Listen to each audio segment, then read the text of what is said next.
Nagsimula kay Sarah, isang dating piling German Special Forces operative, ngayon ay namumuhay ng tahimik kasama ang kanyang anak na si Josh.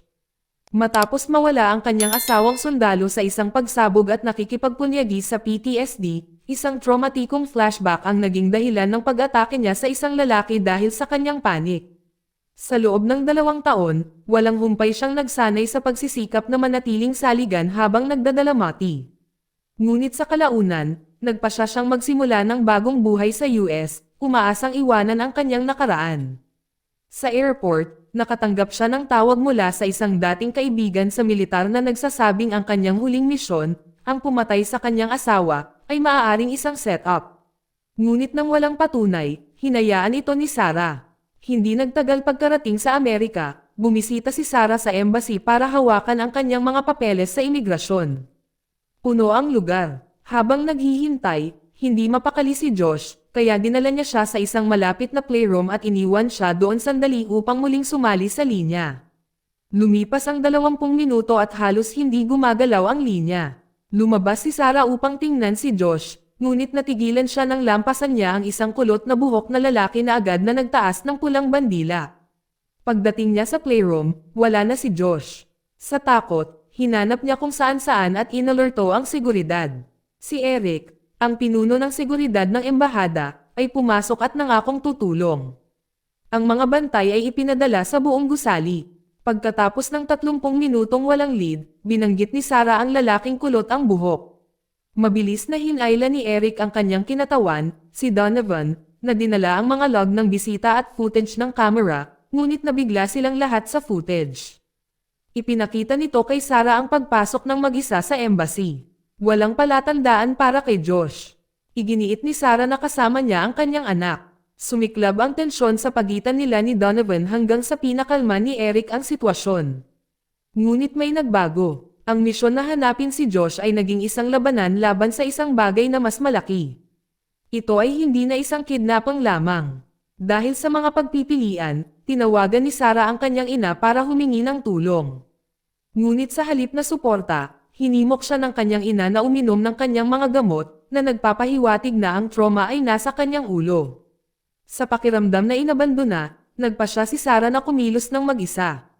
Lumabas siya sa opisina ni Eric, umakyat sa bintana, at bumaba sa isang tagong antas ng embahada. Sinira niya ang mga security camera at nakarating sa isang nakalock na kwarto. Habang sinusubukan niyang pumasok, isang babae sa loob ang sumalakay sa kanya. Mabilis siyang dinaig ni Sarah at pinakalma siya. Nagpakilala ang babae bilang si Kira. Sinabi niya na siya ay nakakulong sa loob ng 2 buwan nang walang paliwanag. Nang tanungin kung bakit nandoon si Sarah, sinabi niyang hinahanap niya ang nawawala niyang anak na si Josh. Pumayag si Kira na tumulong, ngunit kung tutulungan din siya ni Sarah na makatakas. Gumawa sila ng deal. Matapos ibagsak ang isang gwardya ng sama-sama, sumulong sila patungo sa isang kalapit na bodega, umaasang makahanap ng mga pahiwatig. Sa daan, nakipaglaban si Sarah sa mga flash ng kanyang trauma, na nananatiling nakatuon sa isang layunin, na mahanap ang kanyang anak. Sa bodega, wala kahit saan si Josh. Determinado, sinuri ni Sarah ang control room at natuklasan ang log ng sasakyan. Walang umalis na sasakyan sa nakalipas na 2 oras, kaya naman nasa loob pa rin si Josh.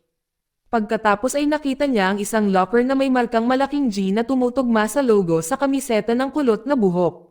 Sa loob, nakita niya ang isang bag na puno ng mga smuggled goods. Nag-click ang lahat. Ang pagkawala ni Josh ay isang distraction para makalusot sa mga kontrabando. Nagtago sina Sarah at Kira sa isang kalapit na silid upang muling magsama-sama. Ngunit nagsimulang magpanik si Kira, na nagmamakaawa kay Sarah na tulungan siyang makatakas kaagad. Tumaas ang tensyon sa pagitan nila. Nagtalo sila. Sa gitna nito, nakita ni Sarah ang isang flash drive na nakatago sa bulsa ni Kira. Bago pa makapagpaliwanag si Kira, may pumasok na 2 guard. Lumaban si Sarah at pinatumba siya. Humihingi ng mga sagot, itinulak ni Sarah si Kira para sa katotohanan.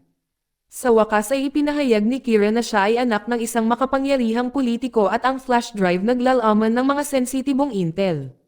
Ngunit bago pa siya makalayo, sumugod sina Eric at Donovan. Habang walang malay, napanaginipan ni Sarah ang kanyang yumaong asawa. Nang magising siya, nakatayo si Detective Deborah sa tabi niya kasama si Eric sa malapit.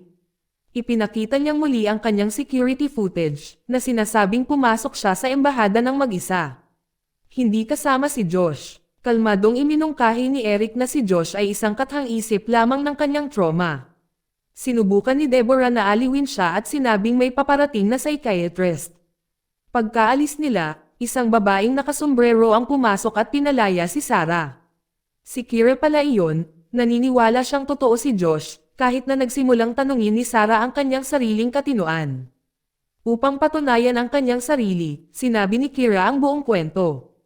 Siya ay Russian, anak ng isang mataas na ranggo na politiko na pinatay ng isang lihim na grupo.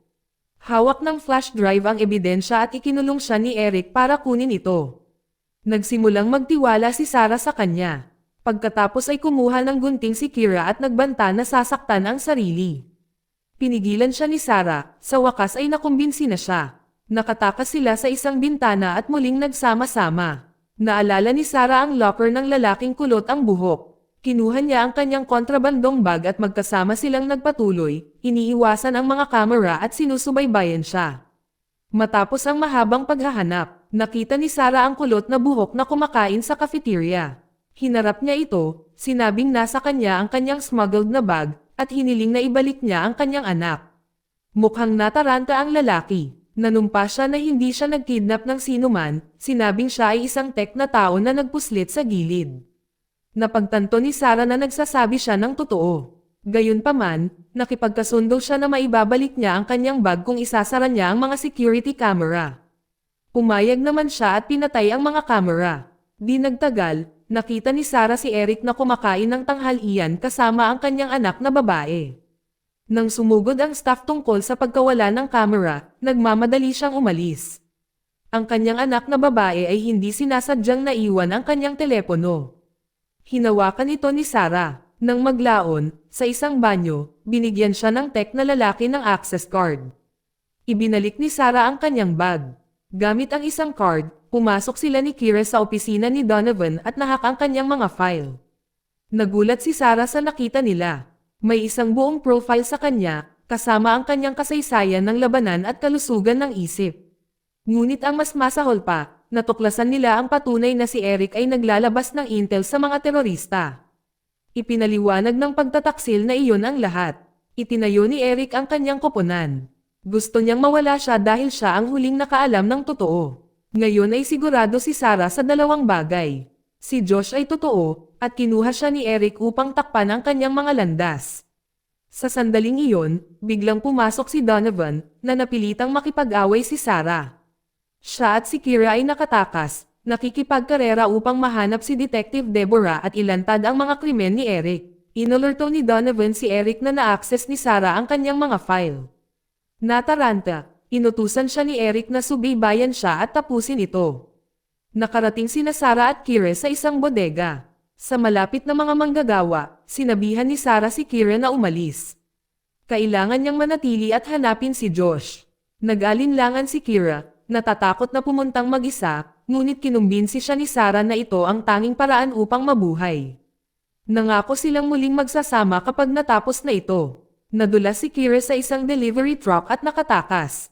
Pagkatapos ay gumawa si Sarah ng isang diversion upang itaboy ang mga gwardya at bumalik sa loob. Isa-isa niyang pinababa ang mga gwardya hanggang sa tuluyan na niyang hinarap si Eric. Nagkasagupaan sila sa isang brutal na away. Nagawa na ma-corner siya ni Sarah, tinutukan at hiniling kung nasaan si Josh. Tumangging magsalita si Eric, kinukot siya ang kanyang katinoan. Galit na galit, pinatumba siya ni Sarah. Nagtanim siya ng pampasabog upang magdulot ng mas maraming kaguluhan, pagkatapos ay umakyat sa rooftop. Makalipas ang 10 minuto, dumating din si Eric, tinulungan ni Donovan. Agad niyang tinawagan ang militar, nagsisinungaling na si Sarah ay nawala sa kanyang isip at isang banta. Ang mga tropa ay ipinakalat na may mga utos na hulihin siya. Habang sinimulan ng mga sundalo na linisin ang mga sibilyan, nanatili si Sarah sa unahan. Nilapitan niya ang anak ni Eric, na sinasabing ipinadala siya nito upang ihatid ang babae sa ligtas na lugar. Walang pagdadalawang isip na sinundan siya ng bata. Dinala siya ni Sarah sa isang ligtas at high-tech na silid na makokontrol lamang mula sa loob. Sa sandaling nakalak, tinawagan niya si Eric at sinabi sa kanya na mayroon siyang anak na babae. Kung gusto niya itong bumalik, kailangan niyang ibalik si Josh. Nagpanik si Eric, sumugod siya sa silid kasama ang mga armadong gwardya. Pagdating niya, nagsalita si Sarah sa intercom. Nagkunwari si Eric na maayos ang lahat sa harap ng kanyang anak, sinusubukang manatiling kalmado. Dumating si Detective Deborah at sinubukang mag-de-escalate, nagsalita si Sarah sa Aleman at sinabi sa kanya ang lahat. Kinuha ni Eric si Josh at minsan nang nag-leak ng intel ang mga terorista, ngunit dahil sa mental history ni Sarah, nag-atubili si Deborah na paniwalaan siya. Itinulak sa gilid, nagbanta si Sarah na puputulan ang oxygen. Lumipas ang ilang minuto sa katahimikan bago bumagsak ang guilt. Inosente ang dalaga. Ibinalik ni Sarah ang hangin at muling tinawag si Eric. Pinakawalan niya ang bata, ngunit kung siya ay pumasok na mag-isa. Nang walang ibang pagpipilian, pumayag si Eric. Humakbang siya papasok. Sa halip na umatake, tinanong siya ni Sarah kung bakit. Sa wakas ay naging malinis si Eric na inamin niyang gusto niyang protektahan ang kanyang sarili. Siya ang huling nakaalam ng katotohanan. Inamin niya na kinuha niya si Josh at ginawang peke ang footage para siraan siya. Biglang bumunot ng baril si Eric at binaril si Sarah. Pagkatapos ay inikat niya ang sandata sa kanyang sarili, pinaputukan ang kanyang sariling binti, at natisod na sumisigaw na inatake siya ni Sarah. Ang mga sundalo sa labas ay naghanda ng mga pampasabog, handang pasabugan ang silid. Pero hindi pa tapos si Sarah. Duguan at halos hindi na nakatayo, ginamit niya ang telepono ng anak ni Eric. Naitala nito ang kanyang buong pagtatapat. Pinatugtog niya ito sa mga speaker ng gusali para marinig ng lahat. Mga sundalo, tauhan, at detective na si Deborah. Lumabas ang katotohanan. Iniutos ni Deborah na arestuhin si Eric. Mabilis na kumilos ang mga sundalo at kinulong siya. Makalipas ang ilang minuto, lumitaw si Sarah, nasugatan, ngunit buhay. Nagmadaling pumasok ang mga medics.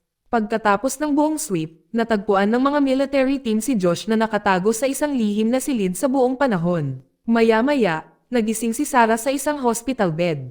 Nasa tabi niya si Josh, ligtas at hindi nasaktan. Pagkatapos ng lahat, sa wakas ay nagkita muli ang mag-ina at natapos na ang bangungot. Dito nagtatapos ang kwento. Salamat sa panonood kaibigan.